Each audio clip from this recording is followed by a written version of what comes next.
Alright,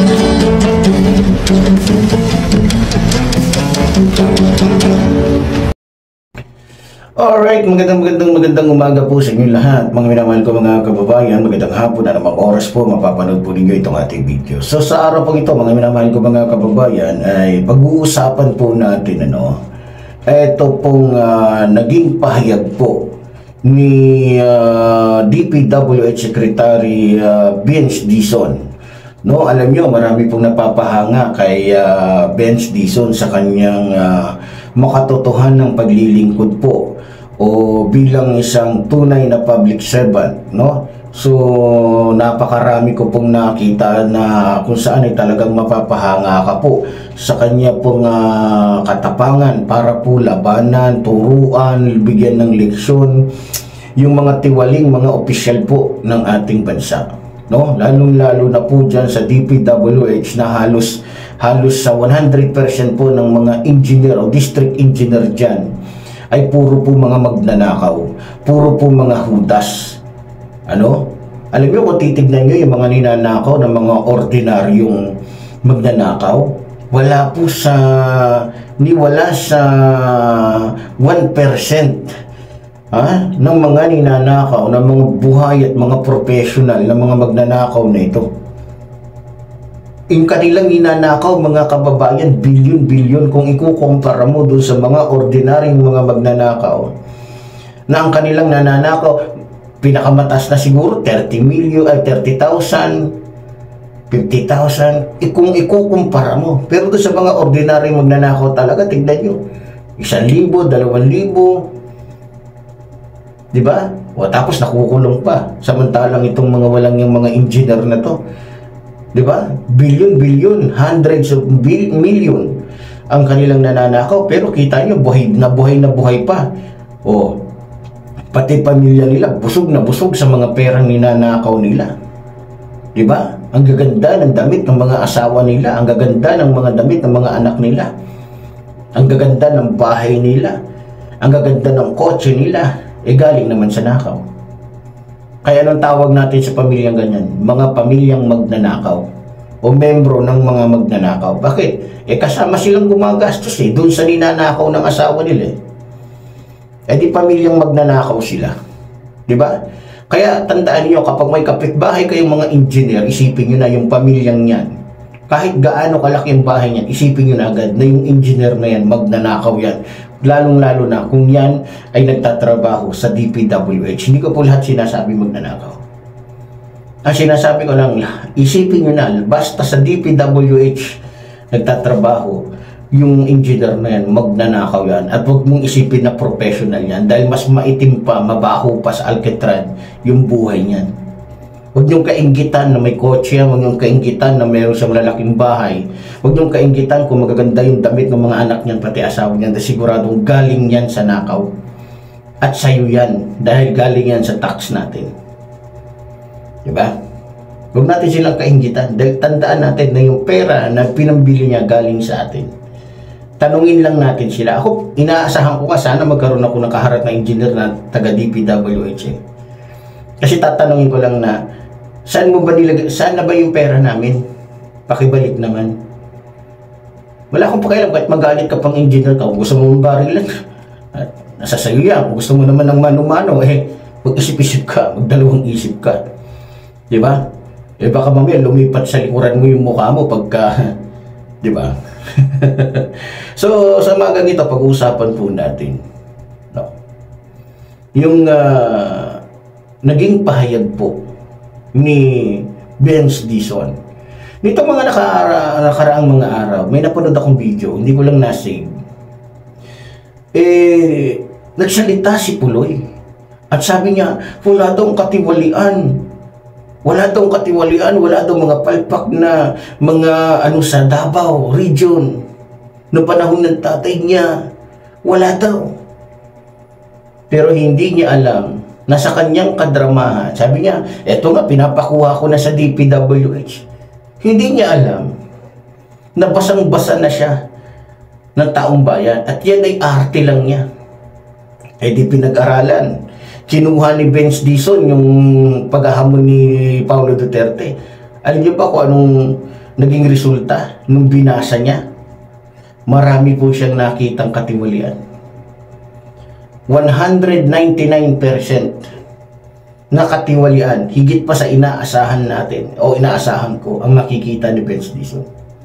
O, kita nyo na?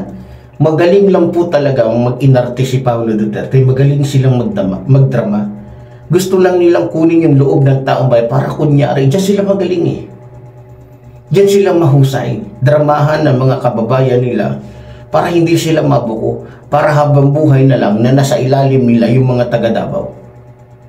Diba? O, dahil po sa nakita ni Vince Dizon na hindi maganda, dahil po sa natuklasan niya, alam niyo ba kung ano naging desisyon niya? Eto't panoorin po ninyo. 100%. Kulong. At kung sino man ang pumipa dun sa mga papeles na yun, na nag-authorize ang tinet, kulong na dyan. So tomorrow, mag-i-issue na ako ng show cause at suspension ng buong district engineering office halos ng Davao City. O, di ba? Ulitin natin para sa mga taga Davao, ha. Ito, pakinggan ninyo. 100% kulong. At kung sino man ang pumipa doon sa mga papeles na yun, na nag-authorize ang tinet, kulong na dyan. So tomorrow, mag-i-issue na ako ng show cause at suspension ng buong district engineering office halos ng Davao City. O, di ba? Buong Davao Central. Tapos ngayon, magmamalilis si Paulo Duterte. Ngayon ka ngayon magyabang. Ngayon ka ngayon magdrama, Paulo Duterte. Ito na yung katapusan mo. Si Vince Dizon lang ang magtuturo ng leksyon ngayon. Nakita nyo? Sigurado ko, isa sa pumirma dyan, number 1 pala na pumirma, si Paulo Duterte, sa mga bulog, mga walang kwentang mga proyekto dyan sa Davao Region. Anong sabi ni Dizon? Sigurado 100% kulong. Kawawa po si Paulo Duterte. Siguradong, kaya nga sabi ko sana sang-ayunan na. Tingnan nyo ha, pag napatunayan na nagkasala si Paulo Duterte, si Sara, lahat ng mga kalyada ng mga Duterte, tingnan nyo, magbabago yung isip ni Bato. Ay, huwag na lang natin ituloy yung death penalty. Tingnan nyo ha, aasahan ko yan, kasi alam ko yung utak ni Bato. Kung sa Bisaya pa, marunong. Pag alam nilang pabor sa kanila, go. Pero pag alam nilang hindi pabor sa kanila, tingnan nyo, yung kakahamon ni Bato de la Rosa, yung death penalty para sa mga magnanakaw na politiko, bigla niya lang po niyang aalisin yan. No, maniwala kayo. Itaga niya sa Bato yan. Bigla niyang iuurong niya. Huwag na natin na yan kasi tama naman yung sinabi ng mga pare, tama naman na Diyos lang ang dapat pumatay. Diba? Alam na natin, basa na natin yung mga yan eh. Kumbaga, kinukubal na nga eh. Kumbaga sa isang palabas, kabisado na natin yung bawat senaryo. Diba? So dito, mga minamahal ko mga kababayan, sa tingin nyo, nagbababa ng show cause order? Sa tingin niyo magsasalita ng ganito si Vince Dizon kung wala siyang mga katiwalian na nakita sa Davao City? O sa Davao Region? Ngayon, kayo mga taga Davao, tanga pa rin ba kayo hanggang ngayon? Bobo pa rin ba kayo hanggang ngayon? Mga mangmang pa din ba kayo hanggang ngayon? Hanggang kailan magkakaroon ng tamang pag-iisip yung mga utak ninyo? O baka kailangan ninyo magpakonsulta lahat para lamang gumaling kayo sa inyong mga sakit na kung saan kayong lahat ng mga taga Davao, mga Mongoloid. Na? O, dadalaw ako dyan sa Davao, abangan nyo ako ha. O. Kung gusto nyo naman, magkita-kita tayo, di-lecturean ko kayo, lalong-lalo na yung mga malalapit sa mga Duterte.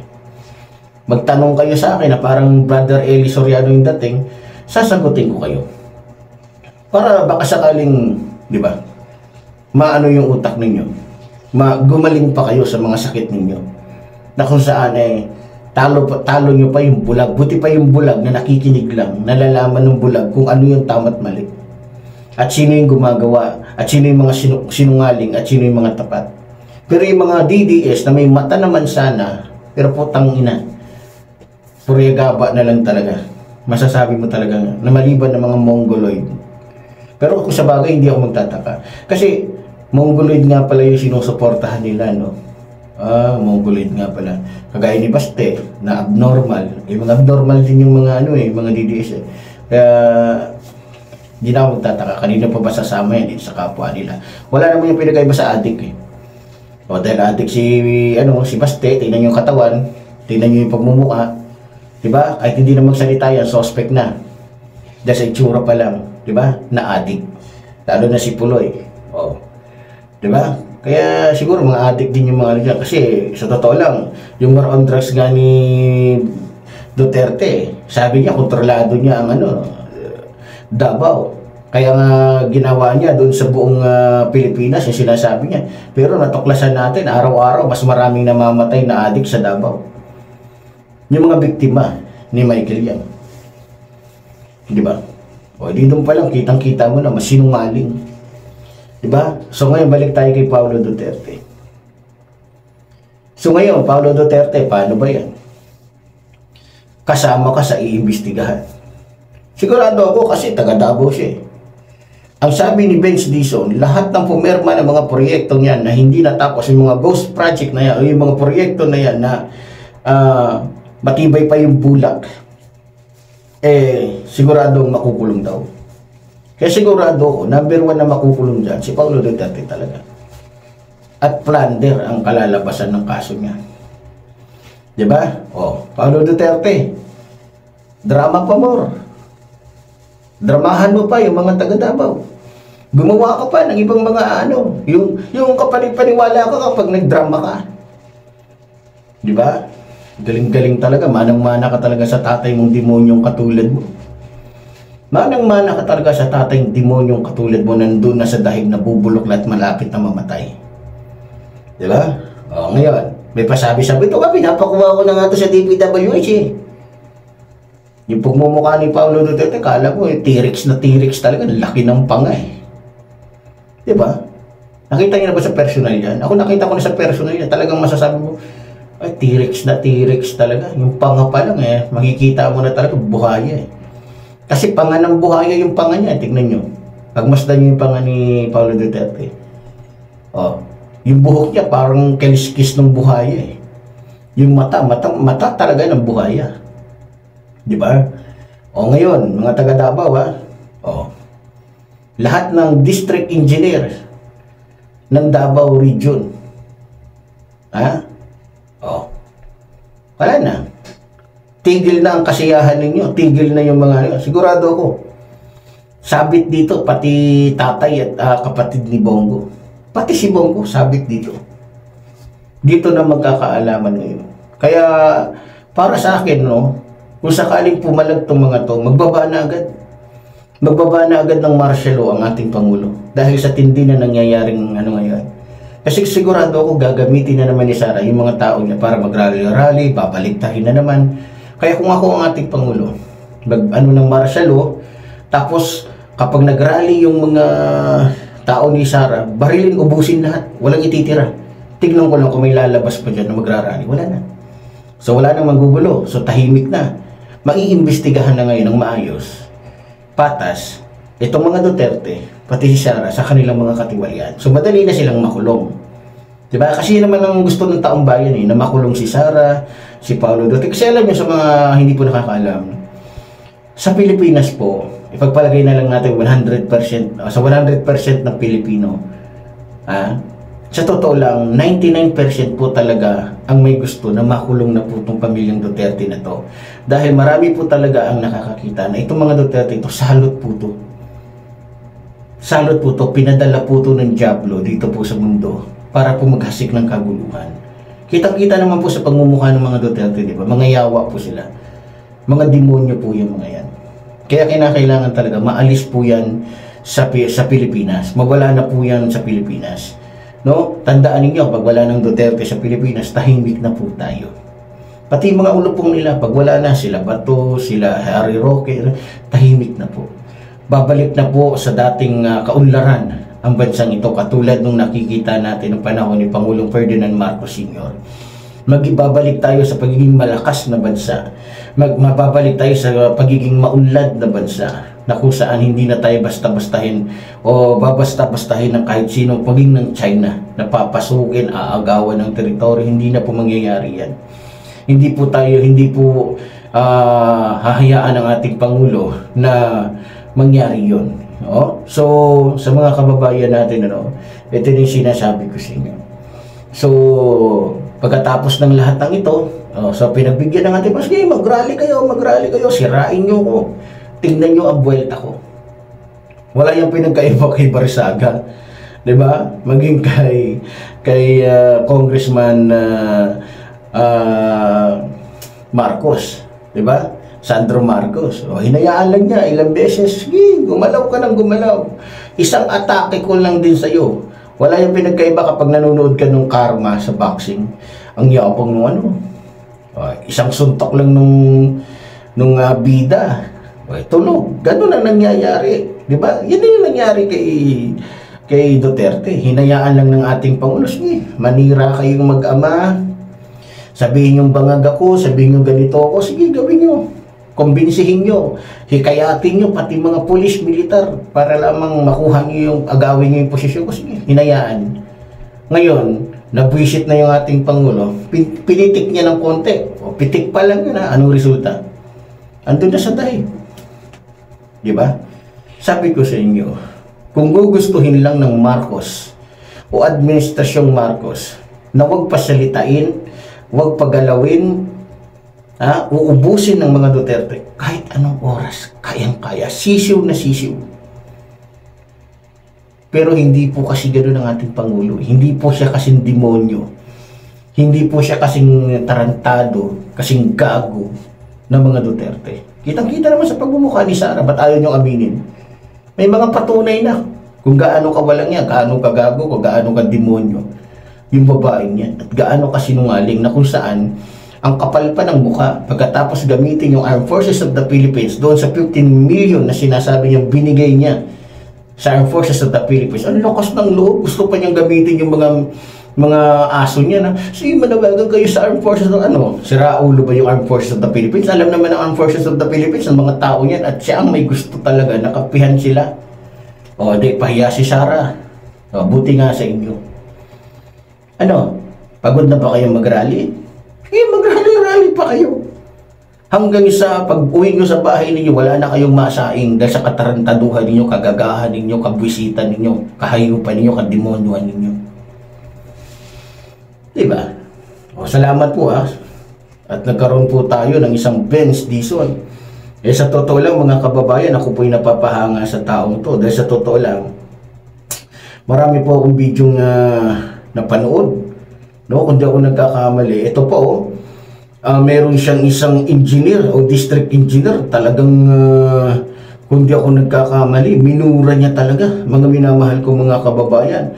Ipinakita lamang po ni Benz Dison kung ano ang pagiging tunay na leader. Ito, kung di ako nagkakamali, ito yung na to video na to kung tama ako Sir, kaya mga tao dito, hindi mo ba sila inisip? Tangina mo, bakit ka nagbayad ng hindi ko pwede? Nakuha niyo ba yung memo ko? Ang sinabi ko, lahat ng dokumento, internet na. Kaya na. Hindi, wala akong pakailan. Sinasabi ko na sa'yo ngayon, lahat ng infra bigay mo. Lahat ng hindi ka malaawa dyan sa mga estudyante. Nakita ninyo? District engineer yun. Dahil sa galit po.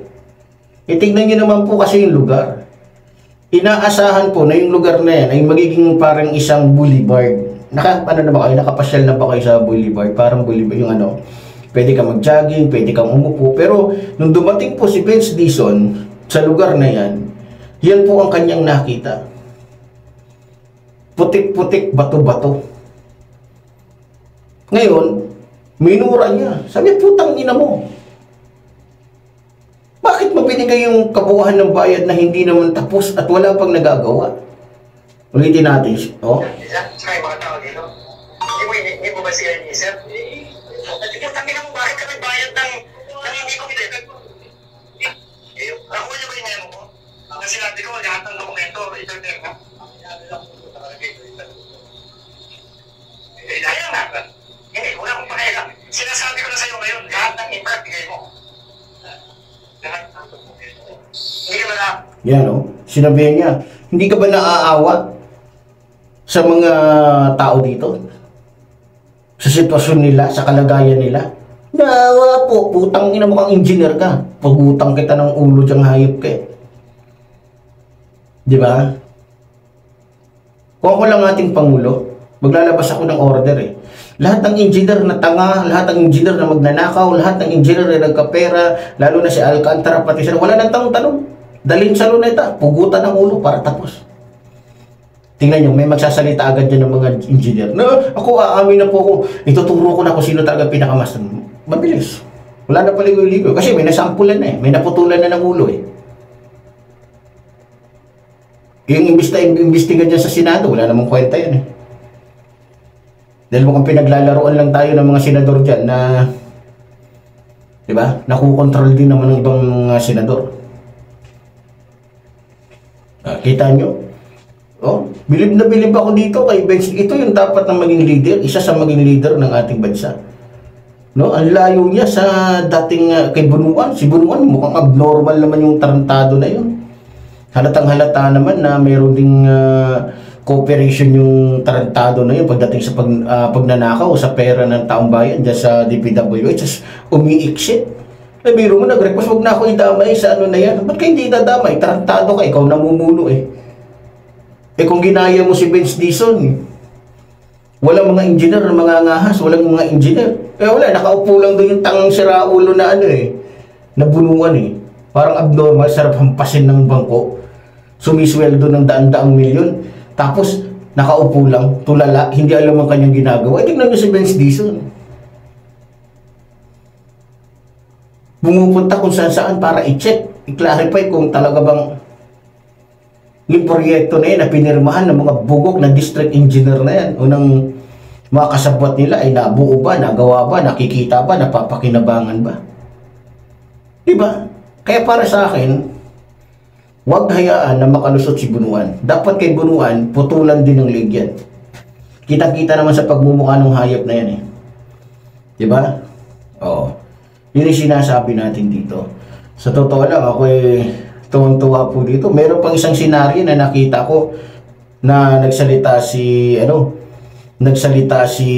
Benz Dizon. Alam niyo ba kung anong sinabi niya doon sa isang engineer? May isa pa siyang engineer na kausap na talagang pinrangka niya na itong mangyayari sa inyo kapag niloko nyo, nilustay nyo lang at hindi naman napakinabangan yung pera na yan, na daan-daang milyon. O ito yung senaryo na panoorin po natin.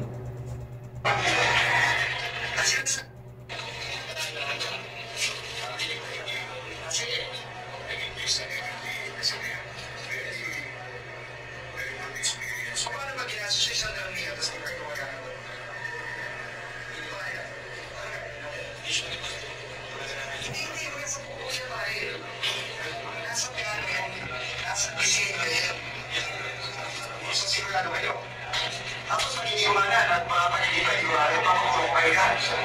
Okay sa inyo. Ang biging kayo biging naman. Iyaman ka. Iyaman ka palawa. Kaya ka palawa. Kasi nasabi ko, nakakabot ko kita ng 100 milyon dito. Sinasabi ko, susolusyonan. Pero sigurado ko kayo na masusolusyonan niya. Kasi kung di yan masusolusyonan, tapos nagpapapalit ang iwan niya. After yun, pumasok sa 100 milyon din. Sino malalagot na? Huwag na question bro. Sigurado 94 million para nasusin mo dyan. Para makita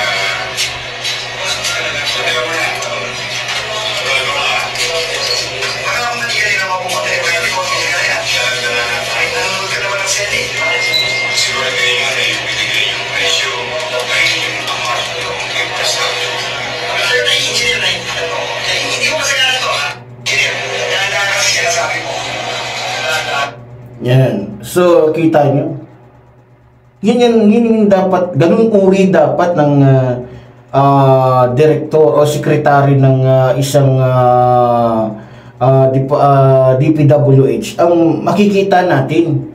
Hindi kagaya ni Bunuan, natitingnan lang, yuyuko, mag-iisip, ano, mongoloid lang. Pabiro nyo pero nagtaka ako.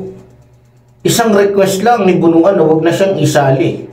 Kaya nga sabi ko, itong putang inang pag-iimbestiga dyan sa Senado, mga tarantado kayong lahat ng mga senador kayo dyan, lalahatin ko na.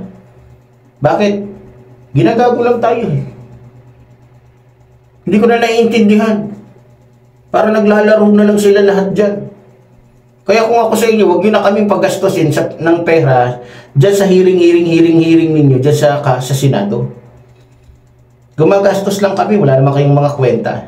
Kasi kung may kwenta kayo, bakit yung hinayaan na lumabas si Bunuan sa investigasyon? Diba? Oh, pumayag naman itong si Marcoleta. Diba? Naalala niyo? Magtataka kayo. Bakit siya pumayag? Yung mga district engineer, inimbestigahan, yung pinakapuno, hindi. Saan ka nakakita ng ganun? Diba? Tapos ipopokus nila ngayon yung usapin kay Ko. Ako hindi ko kinakampihan si Ko dahil parang sasabihin ko na sa inyo totoo at tapatan na. Kung ako tatanungin, sa ginagawa ni Ko ngayon, ako, kumbinsido na ako. Aaminin ko na sa inyo, sa ginagawa ni Ko, unisaldi ko ngayon na pag-iwas, kumbinsido na ako na talagang merong ginawang katiwalian ito at dapat din pugutan ito ng ulo. Diba? Sa totoo lang, nawawalan na ako ng gana sa papanood ng Senate hearing dyan dahil mukhang pinaglalaroan na lang tayo. No? Mukhang pinaglalaroan na lang tayo. Bakit ko nasabi ito? Biro mo nag-iimbestiga. Diba? Nag-iimbestiga. Pero, sa mga hindi nakakaalam, meron pong naispatan na video na kung saan binibriefing ni Bato de la Rosa, binibriefing ni Marcoleta si Alcantara at nakita sila ni Lacson kaya sinaway sila. Ito yung senaryo na yun, na kung saan bulgaran yung pinapakita ni Marcoleta na itong sabihin mo, itong gawin mo, ito. May ganun ba? Prosecutor ka, kakausapin mo yung suspect, kakausapin mo yung ikaw yung di ba? O ito, panoorin ninyo. O yan. O, yung instruction na ni Marcoleta.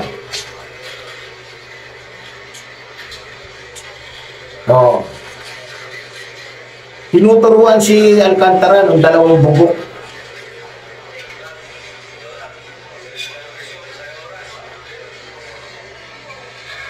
O, kita ninyo?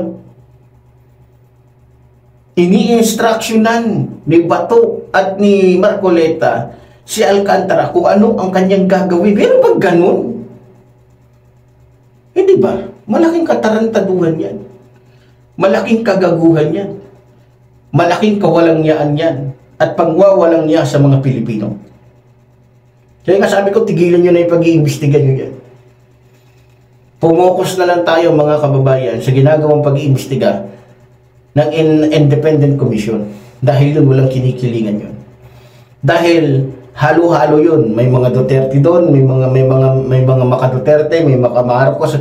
Kumbaga, kahit sila ay pero ang pagpapasihan kasi dyan sa Independent Commission, yung actual na, kasi nakikita niyo si Vince Dizon, part yan kasama siya sa Independent Commission, pati si Magalong, maging si Kiko, si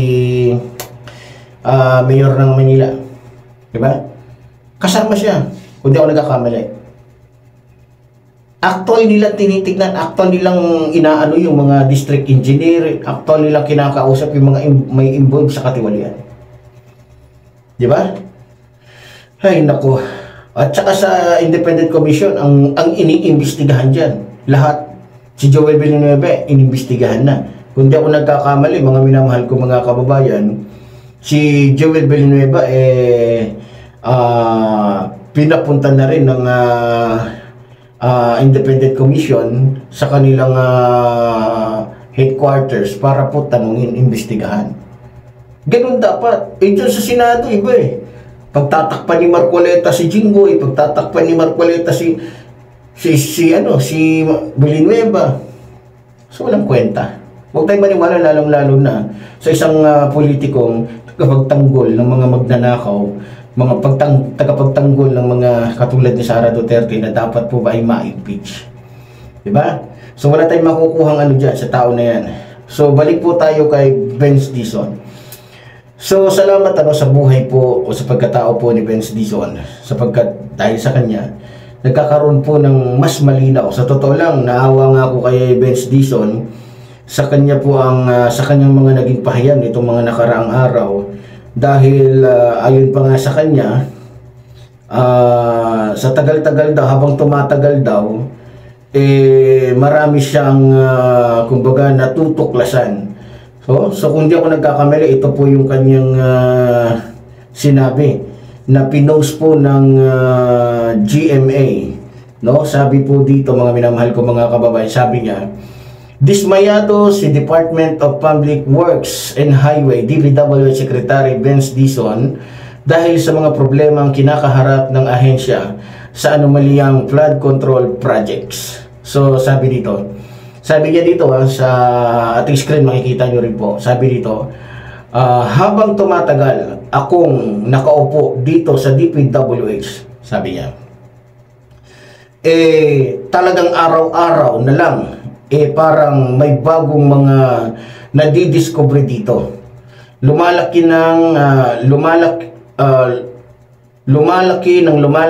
yung ating mga nakikitang problema. Yan ang sabi niya. Kailangan nating panagutin iyong mga dapat managot. Unang-una iyon. I'm emotional here because the gravity of this problem is unthinkable, grabe. Nandito pa lang tayo sa pananagot. Part 1 pa lang tayo. So yun ang sabi niya. So alam nyo, sa totoo lang, totoo po yung pinahayag niya. Talagang kahit nga tayo na kumbaga nanunood lang, sumisilip lang, di ba? Napapagod yung ating kaisipan sa kakaisip. Bakit nangyari ito? Bakit ganito? Ano ba nangyayari talaga sa Pilipinas? Parang ganun di ba? So dito sa ating screen, makikita nyo yan, no? Iniimbestigahan na po ng Independent Commission o ICI ito pong si Joel Villanueva, no? Kung di ako nagkakamali, marami po siyang tinanong. O marami silang tinanong dito po kay Joel Villanueva. So yun ang patas na pag-iimbestiga. Kahit senador ka, congressman ka, gobernador ka, ang magtatanong hindi politiko. Diba? So ang magbibigay lang ng mga ebidensya, yung katulad ni Magalong na nauna na nagsabi na ito yung mga sangkot dito, dapat patunayan niya yun. Kaya dito, hindi rin basta-basta yung kinakaharap ni Magalong, dahil pagka hindi niya napatunayan lahat ng sinasabi niya, pwedeng siya din ang malagay sa alanganin. Diba? So napakahirap po ng sitwasyon ng Independent Commission. Kaya suportahan po natin at panalangin natin sila. So muli po, salamat po sa mga kababayan natin na lagi natin nakakasama. So muli po, tulad po rin sinasabi ng lingkod, mabuhay po ang ating inang bayan, mabuhay po nagmamahal sa ating inang bayan. Maraming salamat po.